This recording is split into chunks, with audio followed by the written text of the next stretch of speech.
What's going on, guys? Welcome back. So today I want to talk about why I believe anxiety recovery is very, very difficult, very hard.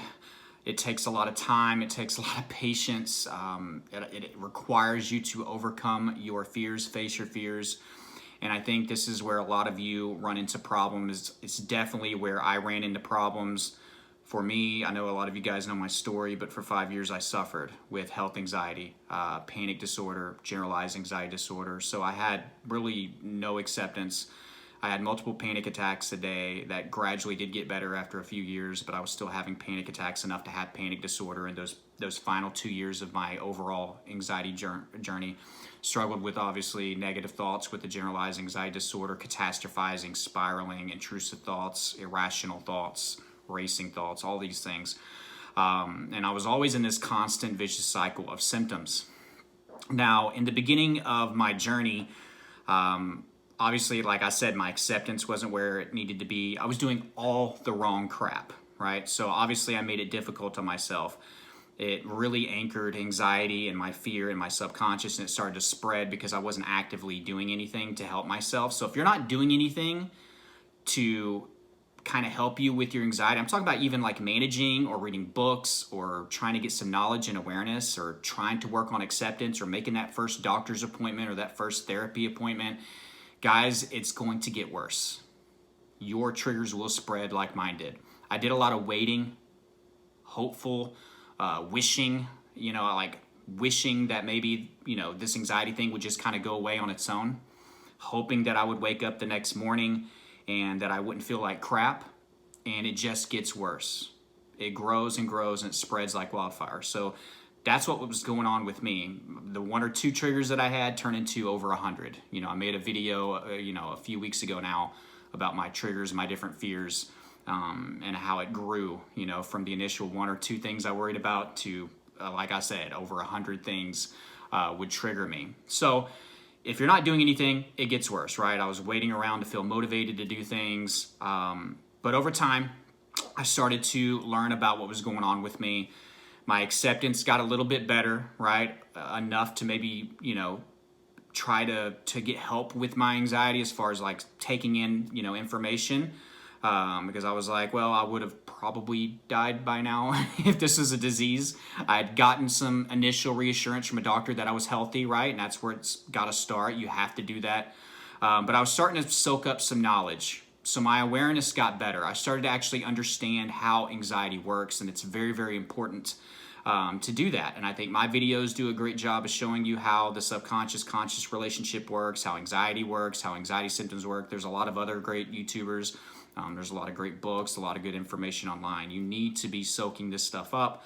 Once you have a better understanding on what you're going up against, it's a little less fearful, right? It's a little less scary, if you know what I mean.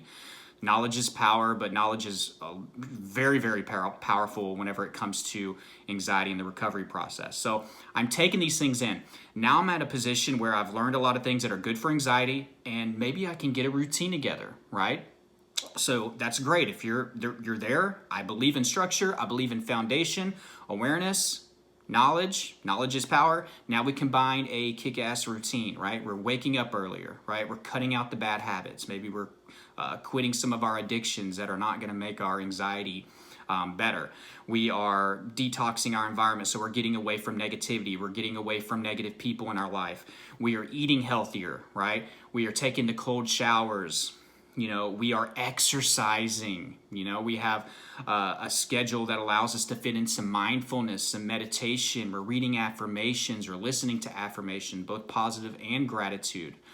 We are now journaling. We have this routine. We have a structure. We're changing our life. We're changing our lifestyle, which I believe is a must whenever it comes to recovery.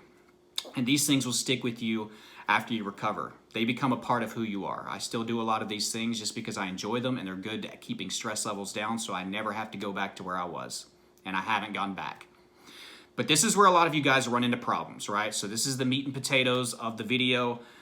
You have the structure, right? You have the foundation of both the knowledge and the routine.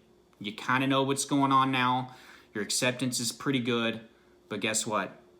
If you want to recover, we have to get out of this comfort zone and we have to go and take all the tools and the things that we've learned and put them into practice out there in the real world.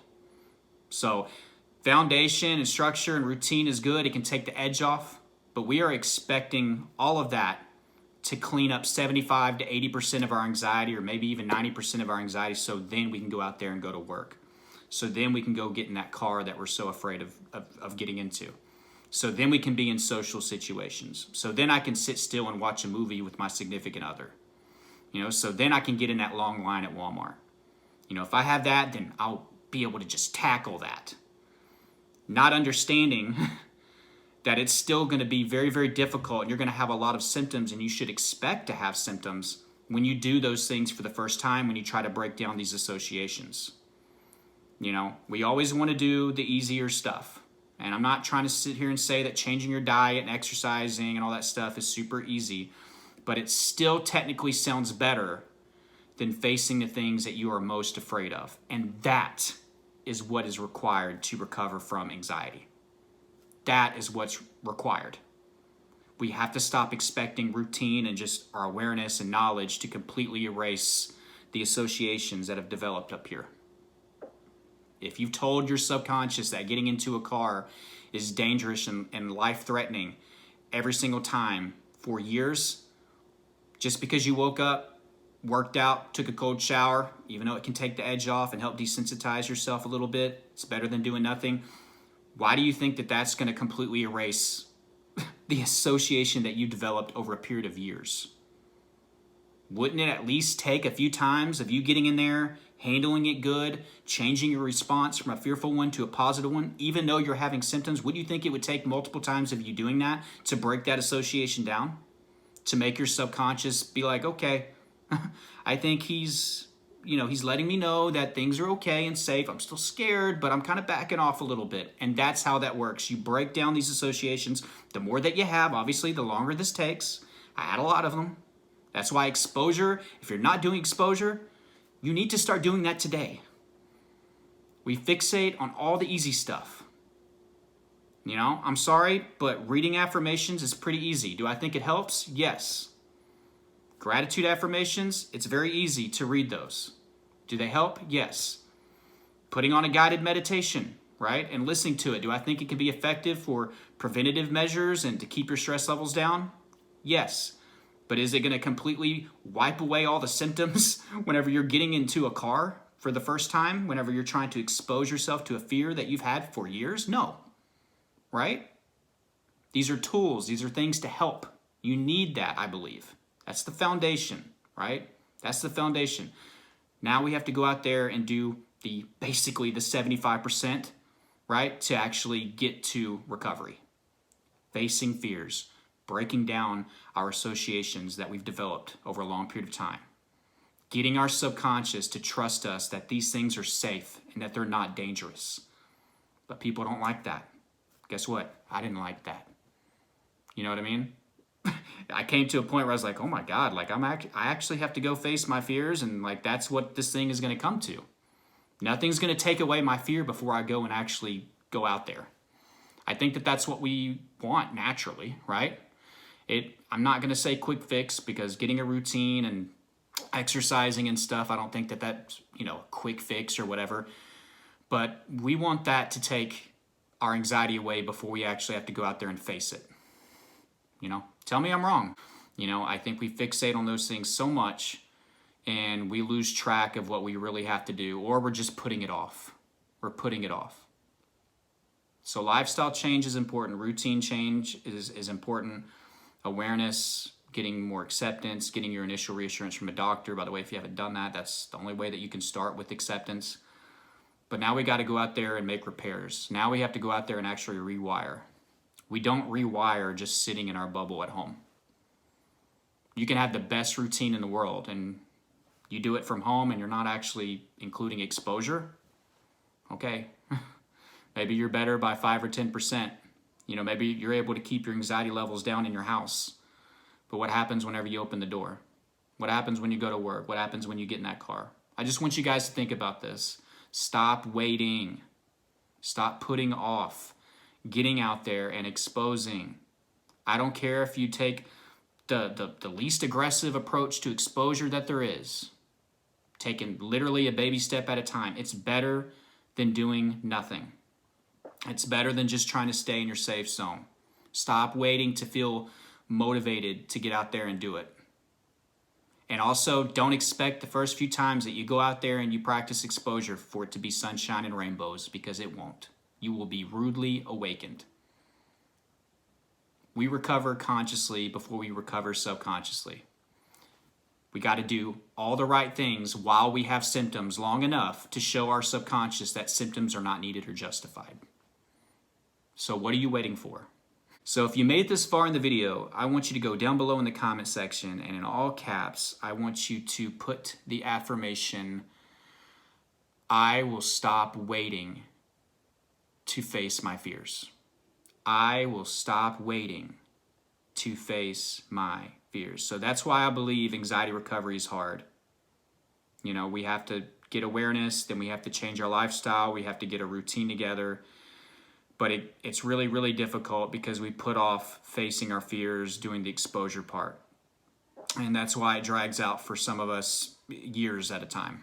And that was the process with me. That was the process with me. If I could go back and change anything, which sounds kind of weird, maybe I wouldn't be here talking to you guys if I changed anything. But, you know, if I were to go back and to make my process shorter, I definitely would have started exposure a lot sooner. You know, but I know it's hard when you have symptoms and whenever you're in fear, right? I know it's hard. But I hope you guys got some value out of this. If you're interested in recovery and you want more help with the process, you want to get a perception change, a mindset change, I strongly urge you to get my step-by-step blueprint on how I personally recovered from health anxiety, panic disorder, generalized anxiety disorder. It's going to be down below. Elite Anxiety Bootcamp in the description and in the first pinned comment, super affordable. And you're going to get so much info and bonus materials packed into that course, and you get it for life. That's the cool thing. Also, online therapy is going to be down below. If you've never tried therapy, try that out. If you're interested in doing one-on-one coaching calls with me, I love doing that. I've been doing a lot of it lately.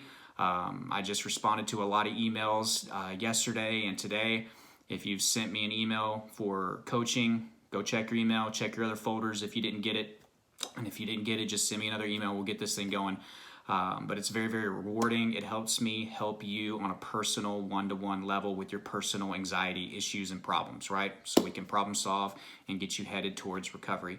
A lot of other awesome things down below in the description. But I love you guys. I'm going to put a video up here. Check that out. And until next time, guys, keep fighting. I love you all.